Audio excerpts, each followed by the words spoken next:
हम लोग बेटाओ पढ़ रहे थे इस कोवलेंट बॉन्ड में वीवीटी, वीएससीपीआर, हाइब्रिडाइजेशन, इसके अलावा बैक बॉन्डिंग भी हमने पढ़ा जिससे चेंज होता है हाइब्रिडाइजेशन स्टेट कभी कभी।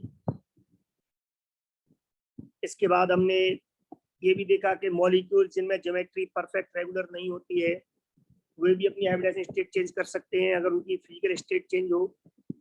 इलेक्ट्रॉन डेफिशिएंट मॉलिक्यूल्स में bridge bonds 2e 3c 4e 3c हमने बॉन्ड पढ़े, बनाना बॉन्ड्स। अब इसी कोवलेंट जो मॉलिक्यूल है इन कोवलेंट मॉलिक्यूल्स में देखा गया कि कुछ मॉलिक्यूल ऐसे हैं बेटा जिनका स्ट्रक्चर हम जो अपनी थ्योरीज के बेसिस पे बनाते हैं उस स्ट्रक्चर से उस मॉलिक्यूल की सारी properties physical as well as chemical वो एक्सप्लेन नहीं हो पाती, या हम ये कहें कि वो स्ट्रक्चर एक प्रॉपर स्ट्रक्चर जो हमने बनाया है थ्योरेटिकली थ्योरीज के बेसिस पर वो सारी प्रॉपर्टीज को एक्सप्लेन नहीं कर पाता। कुछ प्रॉपर्टीज ऐसी होती है जो स्ट्रक्चर के अकॉर्डिंग नहीं होनी चाहिए बट वो उस मॉलिक्यूल शो करता है। आखिर ऐसा कैसे होता है हम इसको एक दो एग्जांपल से समझते हैं। जैसे बेस्ट एग्जांपल है वो है बेंजीन का। बेंजीन में आप समझे बेटाओ, आप सब लोग जानते हो क्या होता है बेंजीन में 6 कार्बन होते हैं जिनमें बॉन्डिंग जो होती है वो कुछ इस तरह से होती है। अल्टरनेट सिंगल बॉन्ड और डबल बॉन्ड होते हैं, 3 सिंगल होते हैं, 3 कार्बन कार्बन डबल बॉन्ड होते हैं। कार्बन आप लोग जानते हो इसके आउटरमोस्ट में एक एस और एक पी होता है, सेकंड ऑर्बिट में टोटल 4 ऑर्बिटल होते हैं। ये 4 बॉन्ड बनाएगा 4 इलेक्ट्रॉन्स की वजह से। तो ये जो 4 बॉन्ड बनेंगे हर कार्बन पर, अभी आप देख रहे हो कितने बॉन्ड है बेटा, हर कार्बन पर अभी इस समय 3 बॉन्ड है। बोलो बेटा वो है कि नहीं हर कार्बन पर 3 बॉन्ड? रेस्पॉन्स दिया करो साथ ही साथ।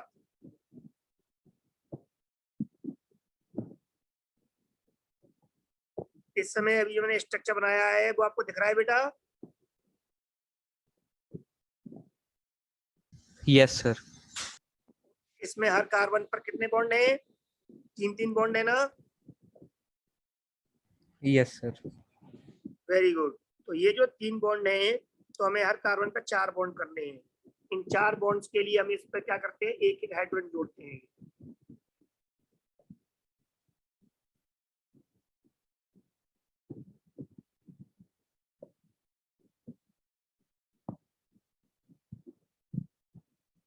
अब ये हो गया C6H6 और इसको हम बोलते हैं बेंजीन। इनमें हम क्या करते हैं, इस बेंजीन में आप समझ लें, ये 10th में आपने पढ़ा भी होगा कि ये जो ऑर्गेनिक कंपाउंड होते हैं इनमें हम लोग डायरेक्ट इनको इस तरह शो कर सकते हैं क्योंकि हर जहां पर भी एक मोड़ आता है वो एक कार्बन को शो करता है और कार्बन में जितने भी बॉन्ड होते हैं वो हम शो कर देते हैं।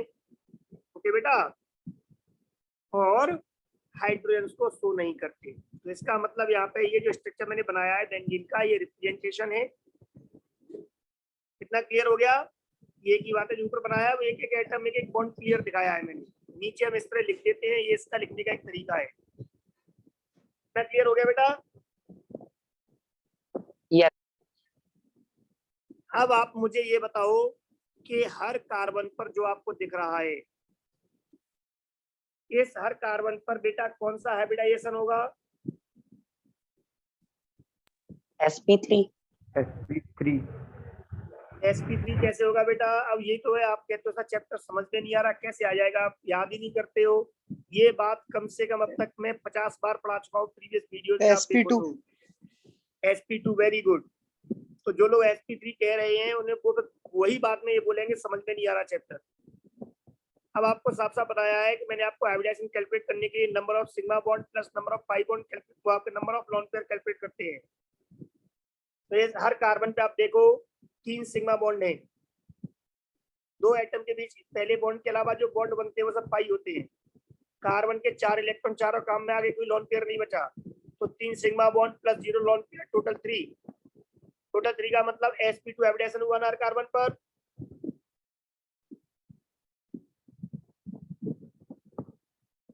बोलो बेटाओ। Yes, sir. अब हर कार्बन पर जब sp2 हाइब्रिडाइजेशन होगा तो जो हाइब्रिडाइज्ड ऑर्बिटल है वो कहाँ होंगे? वो सारे हाइब्रिडाइज्ड ऑर्बिटल कहाँ होंगे बेटा? एक ही प्लेन में होंगे 120 पर।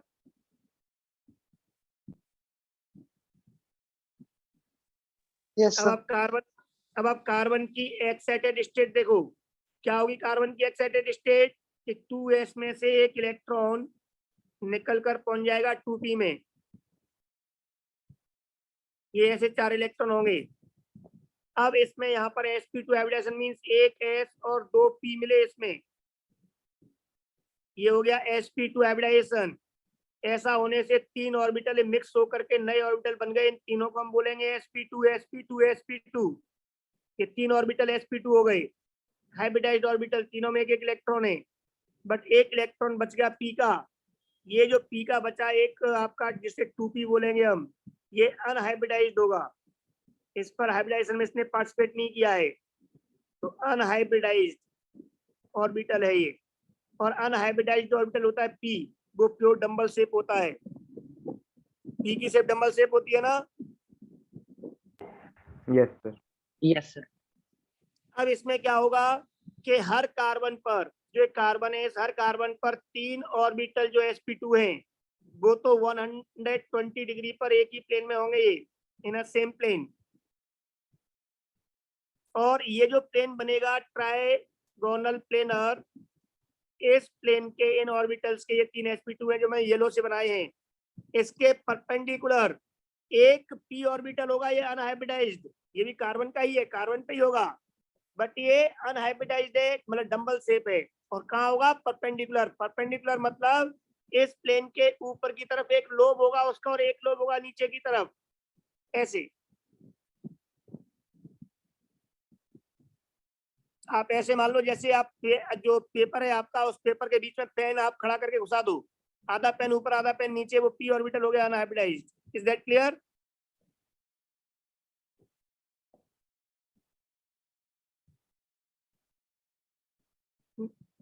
बेटा is that clear? Yes, sir. Yes, sir. Very good. तो इससे क्लियर हो गया कि ये जो 3 ऑर्बिटल है हाइब्रिडाइज्ड वाले, ये तो बना देंगे 3 सिग्मा, एक इधर सिग्मा, एक इधर सिग्मा, एक इधर सिग्मा। अब आप बेंजीन के हर कार्बन को देखो, मैं एक कार्बन की स्टडी कर रहा हूँ, इस हर कार्बन पे क्या होगा? 2 बॉन्ड तो बनेंगे कार्बन से ही। देखो हर कार्बन 2 कार्बन से जुड़ा हुआ है, और एक जुड़ा हुआ है हाइड्रोजन से, जुड़ा हुआ है। Yes. तो ये 3 सिग्मा बॉन्ड आपके बन गए, 1 2 और ये 3। कोई प्रॉब्लम यहाँ पे?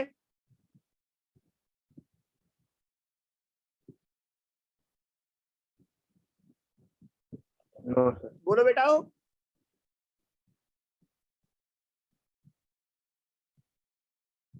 अब इससे क्या क्लियर हो गया कि हर कार्बन पर इस प्लेन के परपेंडिकुलर एक अनहाइब्रिडाइज्ड p होगा, एक इस पर भी अनहाइब्रिडाइज्ड।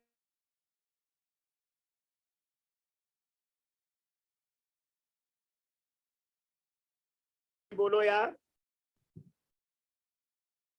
सर आपकी आवाज कट गई थी अभी, एक सेकंड। मैं ये बोल रहा हूँ कि हर कार्बन पर 3 बॉन्ड बने हैं, 2 कार्बन से, एक हाइड्रोजन से। तो क्लियर हो गया, आपको दिख गया ना? Yes sir. और एक इसके प्लेन के परपेंडिकुलर एक p ऑर्बिटल होगा अनहाइब्रिडाइज्ड वाला, ये वाला यस होगा ना? हाँ वेरी गुड। तो मैं अब यहाँ पर इन डबल बॉन्ड को हटा करके वही बना रहा हूँ, ध्यान देना आप लोग। ये 3 सिग्मा बॉन्ड बना दिए मैंने हर कार्बन पर, इस पे ध्यान दो बस आप लोग। 3 सिग्मा बन गए, और 3 सिग्मा किससे बन गए? 3 हाइब्रिडाइज्ड ऑर्बिटल से।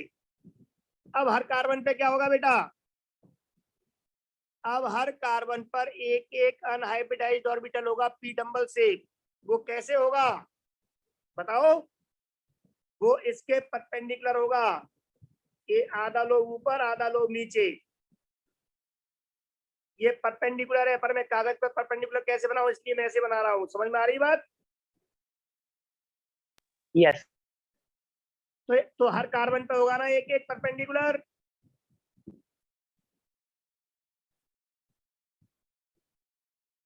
हर कार्बन पे एक अनहाइब्रिडाइज्ड ऑर्बिटल होगा, दिख गया? Yes sir. जब दो पास पास के कार्बन का जो परपेंडिकुलर होगा वो एक दूसरे के पैरेलल होगा। Yes sir. तो इनके बीच में पैरेलल ओवरलैपिंग होगी। Yes sir. तो इस पैरेलल ओवरलैपिंग से पाई बॉन्ड बनता है।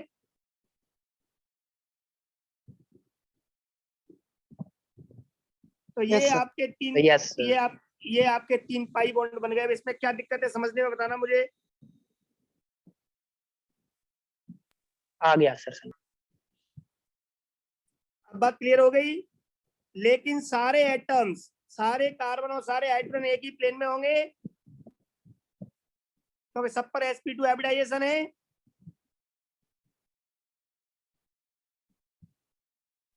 Yes sir.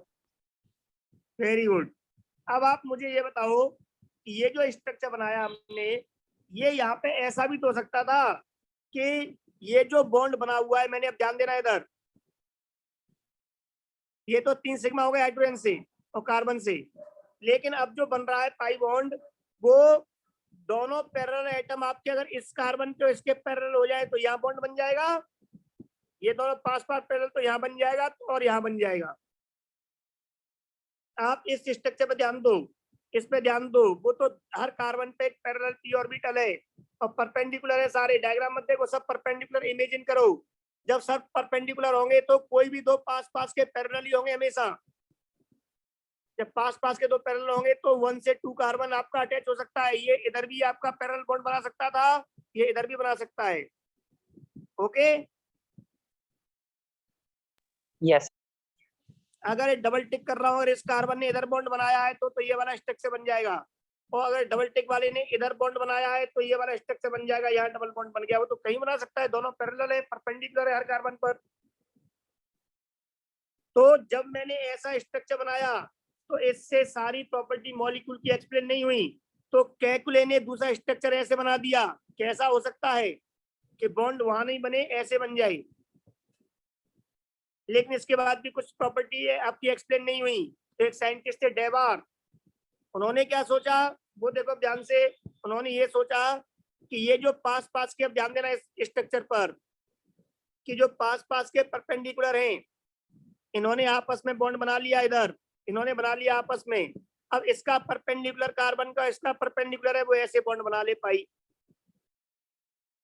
हालांकि ये बॉन्ड तो बहुत बड़ा हो गया, लेकिन कोशिश की उन्होंने ऐसा बन जाए, तब भी वो 3 पाई बॉन्ड ही होंगे।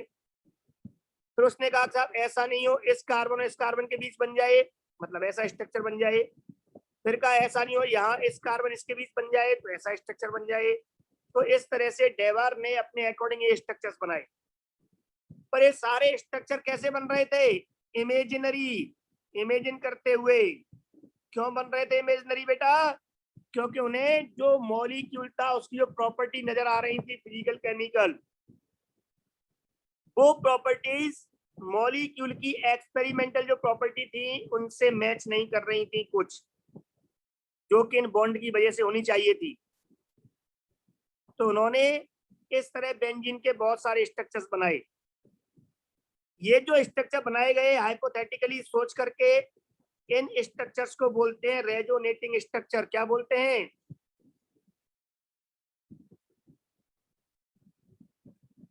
बोलो बेटा, क्या बोलते हैं?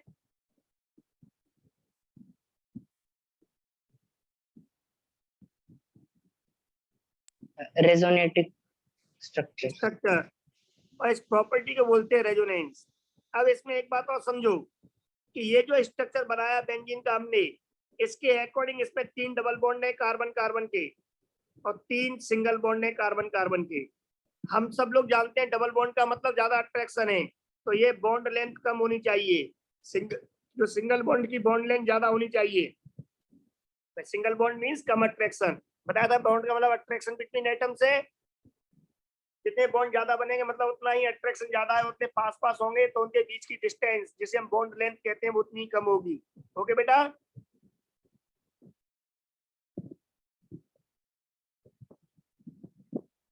तो बेंजीन में हमारे इस स्ट्रक्चर के अकॉर्डिंग 3 बॉन्ड छोटे होने चाहिए और 3 बॉन्ड बड़े होने चाहिए, मतलब अलग अलग लेंथ के होने चाहिए थे। और अगर हम थ्योरी के हिसाब से कैलकुलेट करें तो अगर बेंजीन को छोड़ दो, आप एक नॉर्मल कंपाउंड बनाओ जिसमें कार्बन कार्बन का डबल बॉन्ड हो, तो जब ये नापा गया तो इस बॉन्ड की जो लेंथ थी वो मिली 1.34 एंगस्ट्रॉम। ओके बेटा, कितनी मिली? 1.34। 1.34 एंगस्ट्रॉम। अब ये डेटा याद करना पड़ेगा आपको, वो सॉरी ये आपके उसकी हाँ, और ये वो डबल बॉन्ड। अब बात करें सिंगल बॉन्ड की, अगर आप एक नॉर्मल कंपाउंड बनाए जिसमें कार्बन कार्बन सिंगल बॉन्ड हो, बेंजीन छोड़ दो, तो इस कार्बन कार्बन सिंगल बॉन्ड के बीच में जो बॉन्ड लेंथ मिली, बॉन्ड की लंबाई वो मिली 1.54 एंगस्ट्रॉम। ये एक्सपेरिमेंटल वैल्यू है। तो बेंजीन के अंदर भी 3 सिंगल बॉन्ड है, मतलब 3 बॉन्ड 1.54 एंगस्ट्रॉम के होने चाहिए थे, 3 डबल बॉन्ड है तो 1.34 एंगस्ट्रॉम के होने चाहिए थे। लेकिन जब बेंजीन के अंदर देखा गया तो ये पाया गया कि सारे कार्बन कार्बन बॉन्ड जितने भी हैं, सारे कार्बन बॉन्ड की लंबाई बराबर है। और वो कितनी है? ऑल कार्बन कार्बन बॉन्ड्स जो हैं इनकी लंबाई थी बेटा 1.40 एंगस्ट्रॉम। कितनी थी बेंजीन में? 1.4 एंगस्ट्रॉम। इसका मतलब ये हुआ सिंगल बॉन्ड से ज्यादा ये जो है उससे कम हो गई, काफी कम हो गई, दिख रहा है आपको? और डबल बॉन्ड वाले से ज्यादा हो गई, दिख रहा है बेटा?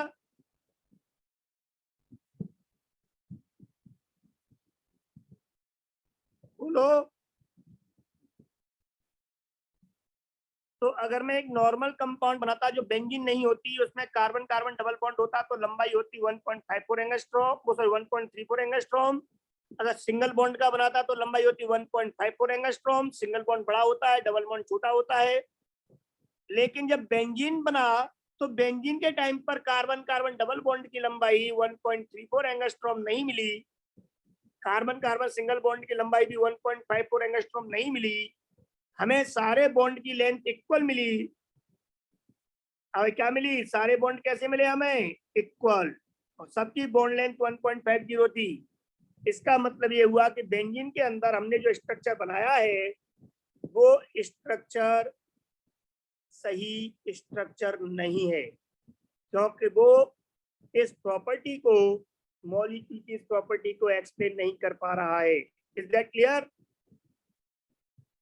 सर हाँ बेटा। सर इसमें एक और केस नहीं बन सकता था जो आपने थर्ड बनाया जैसे? सर जो नहीं, इसमें मैंने ये पैरेलल आपने लेफ्ट और राइट में शो किए हैं वो ऊपर और नीचे अगर कर देते। मैं वही कह रहा हूँ ना बेटा, चाहे जितने केस बना लो, मैं आपसे वही कह रहा हूँ, मेरी बात समझो आप। मेरा कहने का मतलब ये है कि हम एक जो स्ट्रक्चर बना रहे थे अभी तक, कुछ मॉलिक्यूल्स में मालूम चला कि उनका वो स्ट्रक्चर उनकी वैल्यूज को, उनकी एक्सपेरिमेंटल वैल्यूज या प्रॉपर्टीज को एक्सप्लेन नहीं कर पा रहा है, जो होना चाहिए वैसा उसमें नहीं दिख रहा है। थ्योरी कुछ और कह रही है, एक्सपेरिमेंटल कुछ और कह रहा है। तो हमें ऐसे मॉलिक्यूल्स के कुछ और नए स्ट्रक्चर बनाने पड़े, पर वे सारे स्ट्रक्चर हमने एक्सप्लेन करने के लिए प्रॉपर्टीज को बनाए, वो सब हमने सोच सोच कर बनाया हाइपोथेटिकली। मतलब इस मॉलिक्यूल का रियल में जो स्ट्रक्चर होता है वो तो ऐसा होता है कि उसको हम पेपर पे ड्रॉ ही नहीं कर सकते। तो ऐसा हर मॉलिक्यूल में नहीं होता, ऐसा कुछ मॉलिक्यूल्स में होता है। वही तो आपको समझा रहा हूं मैं कि बेंजीन में हमारी थ्योरी जो कह रही है उसके अकॉर्डिंग साइड वाइज ओवरलैपिंग भी होनी चाहिए, ये बात भी सही है, हो रही है, ठीक है ना? बॉन्ड भी डबल सिंगल बन रहे हैं। थ्योरी ये कह रही है कि उन बॉन्ड की लंबाई अलग अलग होनी चाहिए थी, लेंथ भी हमें मालूम है। लेकिन जब एक्सपेरिमेंट किया तो पाया गया कि बेंजीन में अब हर मॉलिक्यूल में नहीं, कार्बन के और मॉलिक्यूल में डबल बॉन्ड की लेंथ डबल बॉन्ड की इक्वली होती है, जो थ्योरी से आती है वही एक्सपेरिमेंट की आती है। और जो कार्बन कार्बन सिंगल बॉन्ड की लेंथ है वो भी वही आती है जो थ्योरी से और एक्सपेरिमेंट से आती है। लेकिन बेंजीन में जब हम बात करते हैं तो वो नहीं आती। इट मींस एक्सपेरिमेंटल स्टडी ये कह रही है कि सारे कार्बन कार्बन बॉन्ड अगर इक्वल है, बॉन्ड लेंथ भी मैच नहीं कर रही है, तो इसका स्ट्रक्चर जो है रियल में वो ये है ही नहीं जो हमने थ्योरी से बनाया है। तो रियल में क्या है कि वो हम बना ही नहीं पा रहे हैं। तो हम ऐसे और स्ट्रक्चर बनाएंगे। हाँ, वही समझा रहा हूँ, वो समझो आप इस बात को। इसका मतलब ये है कि अगर मान लो बेंजीन के इस स्ट्रक्चर से 50% प्रॉपर्टी आपकी एक्सप्लेन हो जाती है, तो दूसरा बना देंगे। हो सकता है दूसरे से 30% और एक्सप्लेन हो जाए, फिर भी 20% बच गई। हो सकता है बची 20% प्रॉपर्टी को एक्सप्लेन करने के लिए ये हमें और स्ट्रक्चर बनाने पड़ जाएं, और भी ज्यादा हो सकते हैं। तो ये जितने भी स्ट्रक्चर हम जो बना रहे हैं प्रॉपर्टीज को एक्सप्लेन करने के लिए, सोच सोच के कि ऐसी प्रॉपर्टी है तो ऐसा बॉन्ड होना चाहिए, ऐसी है तो ऐसा होना चाहिए।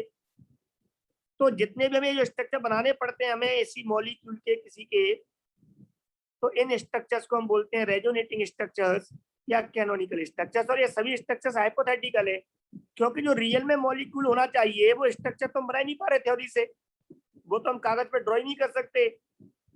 तो वो स्ट्रक्चर कुछ तो होगा जो इन सारे स्ट्रक्चर्स के करेक्टर होंगे। उसके अंदर क्या होंगे? सारे स्ट्रक्चर्स के करेक्टर। हाँ, इसलिए जैसी प्रॉपर्टी में जैसा करेक्टर है उसे चाहिए होगा वो वैसा करेक्टर शो कर देगा, जो नहीं चाहिए होगा वो रहने देगा। Okay sir. आप ऐसे मान लो, चलो मैं आपको एक और बढ़िया सा एग्जांपल देता हूं, अदरवाइज मत लेना। ऐसे मान लो जैसे कि एक घोड़ा और एक गधा, इन दोनों के हाइब्रिडाइजेशन से, आप बायो में पढ़ते हो ना हाइब्रिडाइजेशन? यस। हाँ, इन दोनों के हाइब्रिडाइजेशन से, और मान लो यहाँ पर बना म्यूल, खच्चर, जानते हो ना आप? यस। हाँ, गधे और घोड़े की जो संतान होती है उसको बोलते हैं खच्चर, म्यूल। अब जो म्यूल होता है, अगर आपने उसे देखा हो, तो म्यूल की हाइट, लेंथ, कद काठी ना घोड़े से मैच करती है ना गधे से मैच करती है, वो एक इंडिपेंडेंट बॉडी है। बट उसके अंदर करेक्टर्स की बात करो तो गधे के करेक्टर भी हैं, घोड़े की भी हैं। जरूरत पड़ने पर हम उसे घोड़े की तरह भी यूज कर सकते हैं और जरूरत पड़ने पर हम उसे गधे की तरह भी यूज कर लेते हैं। तो इसका मतलब जो रियल में स्ट्रक्चर है वो कुछ ऐसा ही होगा म्यूल जैसा।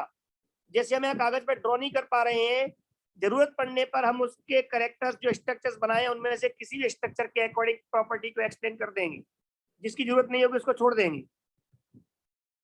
तो आप ये मान सकते हो कि जो रियल स्ट्रक्चर है वो लाइक म्यूल, जैसे हम यहाँ पे ड्रॉ नहीं कर पा रहे हैं, वहां तुमने समझा दिया रियल में कि वो म्यूल है, दिख रहा है।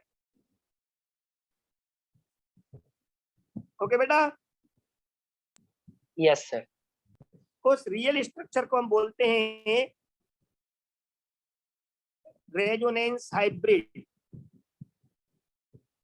तो अब आप इस पेज को यहाँ पे समझो ढंग से, जो मैंने कहा आपसे। ऐसा ही मैं एक और एग्जांपल ले रहा हूँ, ऐसा बहुत से मॉलिक्यूल्स में होता है, सब में नहीं होता, ये कंफर्म है। तो आप देखो यहाँ पर मैंने लिखा हुआ है, वो मैंने क्या लिखा है बेटा, देखो ध्यान से। इन सम मॉलिक्यूल्स, ये देखा गया है, इट इज नॉट पॉसिबल कि हम सारी प्रॉपर्टीज मॉलिक्यूल की एक ही सिंगल स्ट्रक्चर से एक्सप्लेन करते हैं, ऐसा पॉसिबल नहीं हो पाता। जैसे बेंजीन का हमने एग्जांपल लिया, कैक्ले ने देखा, इन्होंने स्ट्रक्चर्स भी ये बनाए। ओके बेटा, हो कि जो बॉन्ड है उनकी लेंथ ऑब्जर्व जो हो रही है एक्सपेरिमेंटल, उससे मैच नहीं कर रही है डबल और सिंगल बॉन्ड, सारे बॉन्ड एक जैसे है। ऐसी CO2 में अगर हम देखें तो कार्बन डाइऑक्साइड में कार्बन और ऑक्सीजन के बीच का जो डबल बॉन्ड होता है, इसकी जो लेंथ होनी चाहिए, अब थ्योरी के हिसाब से, मतलब मैंने जो प्रिंसिपल पढ़े अभी तक, जो मैं थ्योरीज पढ़ रहा हूँ, हाइब्रिडाइजेशन पढ़ रहा हूँ, उसके अकॉर्डिंग वो बॉन्ड लेंथ होनी चाहिए थी 1.22 एंगस्ट्रॉम। पर जब एक्सपेरिमेंट करके मैंने चेक किया तो ये बॉन्ड लेंथ नाप के मुझे मिली 1.15 एंगस्ट्रॉम। ये डिफरेंट कैसे हो गई?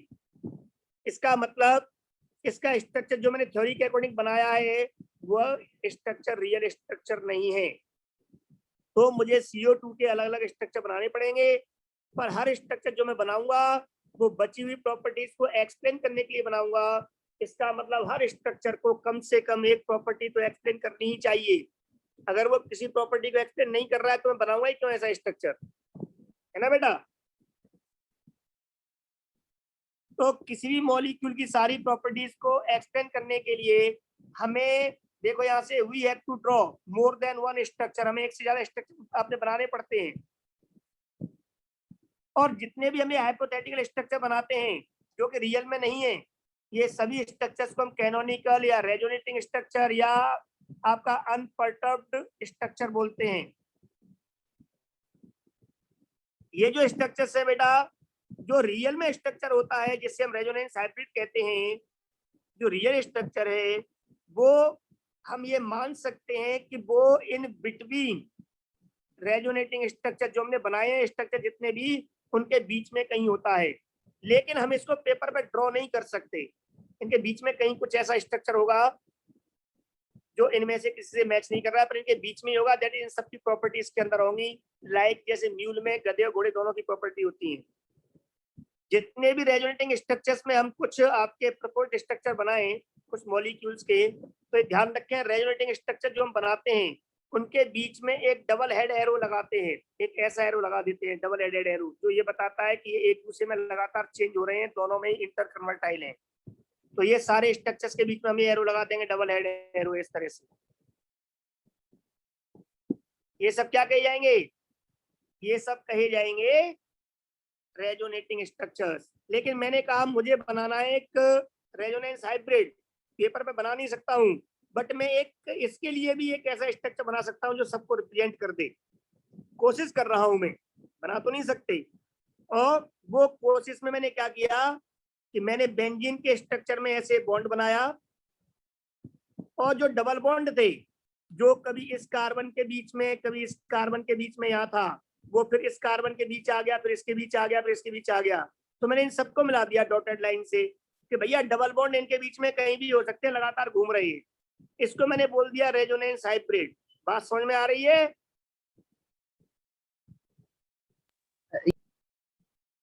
अगर मुझे जरूरत पड़ेगी इस स्ट्रक्चर की तो मैं इसको ऐसा मान लूंगा, इसकी जरूरत पड़ेगी तो इसको ऐसा मान लूंगा, जैसी जरूरत पड़ेगी मैं उसको वैसा स्ट्रक्चर मान लूंगा। बट ये बता दिया मैंने यहाँ पे कि 6 कार्बन के बीच में पाई बॉन्ड तो बन रहे हैं, बट उनकी जगह स्टेबल नहीं है, वे लगातार घूमे जा रहे हैं। हमने एटम्स को, कार्बन आइटम जो जहाँ थे उन एटम्स को वहीं रखा है, उनको हमने डिस्टर्ब नहीं किया है ना बेटा?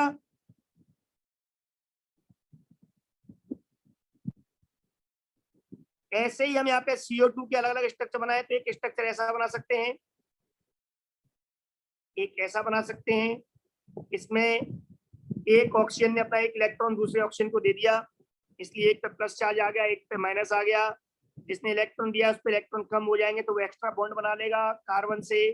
इस तरह के स्ट्रक्चर्स इस पे प्लस आ सकता है या इस पे आ सकता है, तो 2 स्ट्रक्चर ये बन गए।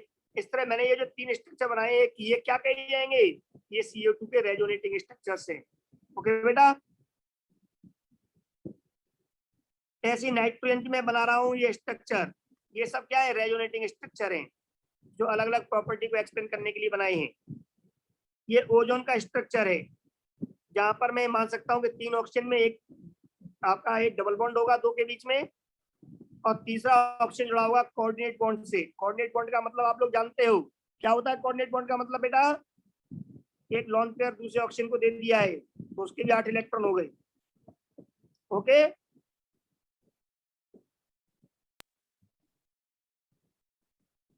कितना क्लियर हो गया? Yes, sir.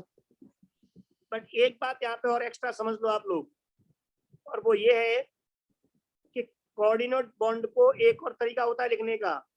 अगर ए और बी के बीच में कोऑर्डिनेट बॉन्ड बना हुआ है तो हम इस बॉन्ड को कोवलेंट बॉन्ड बना करके भी लिख सकते हैं, ऐसे ए बॉन्ड बी, क्योंकि कोऑर्डिनेट बॉन्ड में भी एक पेयर है इलेक्ट्रॉन का, कोवलेंट में भी एक पेयर है, ये पेयर ऑफ इलेक्ट्रॉन ही है, बॉन्ड पेयर ही है। बस अंतर इतना है कि जो डोनर होता है उस पर प्लस चार्ज लगा देते हैं और जो एक्सेप्टर है उस पर माइनस, ये बताने के लिए कि डोनर कौन है और एक्सेप्टर कौन है।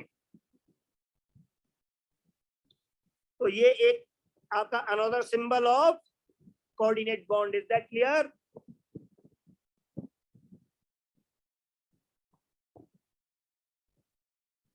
कितनी पिक्चर क्लियर होगी बेटा? यस। तो रेजोनेंस का मतलब क्या है कि ये स्ट्रक्चर सब साइंटिस्टों ने अपने अकॉर्डिंग सोच सोच कर बनाई, लेकिन अगर बात आती है स्ट्रक्चर बनाने की हमारी, कि सर अगर हमें स्ट्रक्चर बनाने पड़े रेजोनेटिंग स्ट्रक्चर्स तो हम कैसे बनाएंगे, इस बात को हम अगले नेक्स्ट सेशन में पढ़ेंगे। अभी सेम लिंक पे वापस आना है आपको, ठीक है बेटा। हम कुछ रूल्स फॉलो करेंगे और ऐसे स्ट्रक्चर हम खुद अपनी मर्जी से बना सकते हैं, और कितने बना सकते हैं उसकी भी लिमिट होगी। बट ये ध्यान रखें, जितने भी स्ट्रक्चर हम जो बना रहे हैं वो सब क्या है, वे हाइपोथेटिकल है, नॉट रियल। ये रियल स्ट्रक्चर नहीं है, ये सब रेजोनेटिंग स्ट्रक्चर है। शॉर्ट में लिख दिया आरएस, रेजोनेटिंग स्ट्रक्चर्स हैं, ठीक है ना। ये सब रेजोनेटिंग स्ट्रक्चर्स है, और किसी भी रेजोनेटिंग स्ट्रक्चर को कंबाइंडली पूरा रिप्रेजेंट कर सके कोई ऐसा स्ट्रक्चर हम बना सकते हैं तो उसको बोल देते हैं रेजोनेंस हाइब्रिड। हालांकि रेजोनेंस हाइब्रिड को एक रियल स्ट्रक्चर है, उसको हम कागज पे ड्रॉ नहीं कर सकते, तो ये भी एक तरह से माना ही है कि इन सब का कंपाइल है ये। और रेजोनेंस स्ट्रक्चर्स के बीच में एक डबल हेड एरो लगाते हैं, ये सिंबल है रेजोनेंस का, इस प्रॉपर्टी को हम बोलते हैं रेजोनेंस। Is that clear?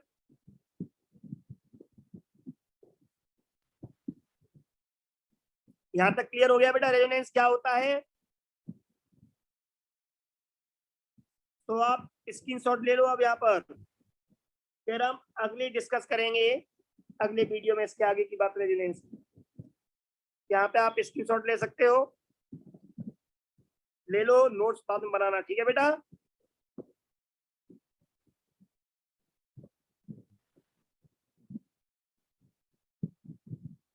बेटा ले लिया स्क्रीनशॉट, सेशन एंड होने वाला है कुछ सेकंड में।